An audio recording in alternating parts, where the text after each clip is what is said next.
Hello, I hope you remember me from last spring. I'm the guy from Ukraine you talked to, and my name is Ilya, and I want to thank you for being with me last year. And at the moment when I was doing these calls with you guys, I thought I was doing it to kind of promote Ukrainian cause and to keep keep the news about us, about our country circulating. But only later I realized that it was as important and perhaps even more important for my personal well-being, for my mental health, because socializing and talking about stress to others, it helps us to live through it easier. So all these talks were really healing for me, and I made it and make it and speak about them as an example to my friends that these talks really supported me greatly.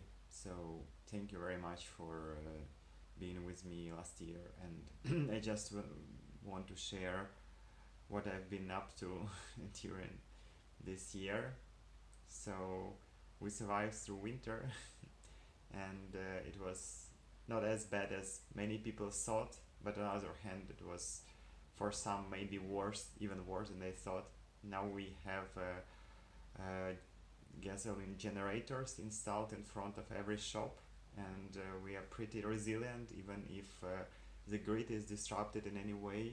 And in my city, there were less blackouts because we are really far from the front line. So maybe for about months or maybe 2 months, there were regular cutoffs for from 4 to 6 hours daily without power, but it was manageable. I can charge all my devices, and there is always some place in the city where there is power, so they switch it districts. But because like there is no uh, natural gas in my building, and you might not know that in many residential buildings, multi-apartment buildings in Ukraine, the gas is used for cooking. There is no like electrical stoves, but my building it uses only electrical stoves, so no power means no ways to cook food. And I used my tourist gas tiny balloon and the burner to cook food few times, but I even have not even exhausted this balloon, which this can, maybe it's more like a can, which I used already many times before during my hiking in years before the war started. Also, like to estimate how worse things may get, I have this rain cover and this aluminium foil scotch tape and the gloves in case of a nuclear strike nearby.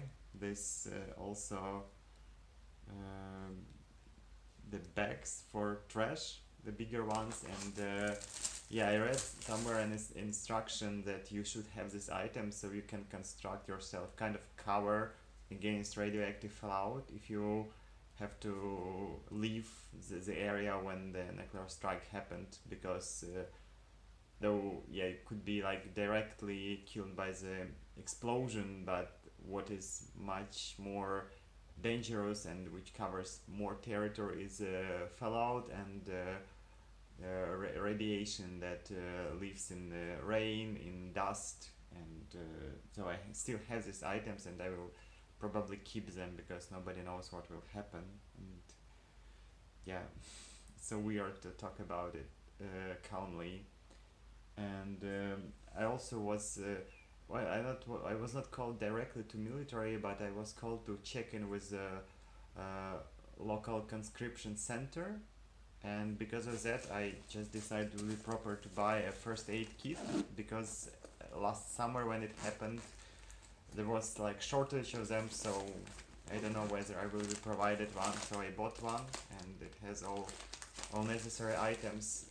I'm glad I didn't have to use it because yeah, they thought that I'm not suitable for military service yet. There are better suitable, better, more healthy people, etc.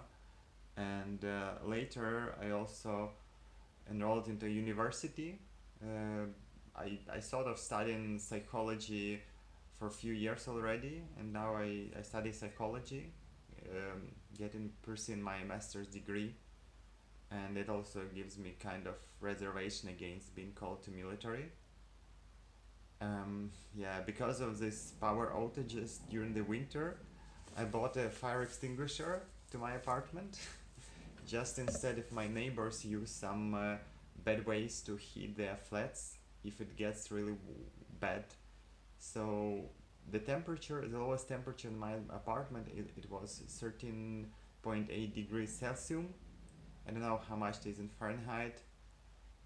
It didn't feel really cold, so I need to take on some extra blanket, maybe extra sweater or some warmer coat, but it was not as bad as I thought. So I did not exhaust all my means of warming up. Yeah, but and here we are. The winter is fading away. There are no more power outages because of winter is fading away and because our energy infrastructure is being repaired. Russian stroke many power stations in autumn with hopes of like really I don't know, killing as many people as possible during the winter, freezing, making us freeze in the winter. I don't know what they thought of, but because of infrastructure strikes on energy, because of the MSR strikes on energy infrastructure, we were without power, and now we have power generators everywhere. Yeah, but now winter is fading away, and weather becomes warmer. We need less power now, and no more power outages. Everything is fine, pretty much the same as it was before the war. Like things are kind of back to more normal if you speak about material things, supplies, etc. But of course, the morally, it's getting more and more difficult to bear with all this, all the situation. The tensions in the society are rising, and Russia doing their best, its best efforts to destabilize our society. And like everybody is kind of pissed off because of this war and angry at each other because they cannot like express their anger directly on Putin, who is guilty, and who people are looking, searching enemies around themselves. We try to like who are more people who are more sane, trying to calm things down, and we just need to get it through. Mm, yeah. So, but despite all this, I don't see any other way for me than staying here and helping my country and my people the best way I can. Just doing the right thing. And for some reason, it also felt the right thing to do to record this video, and thank you once more. Because without your help, without the aid of American people and all other nations, I don't even want to think what could have happened to Ukraine.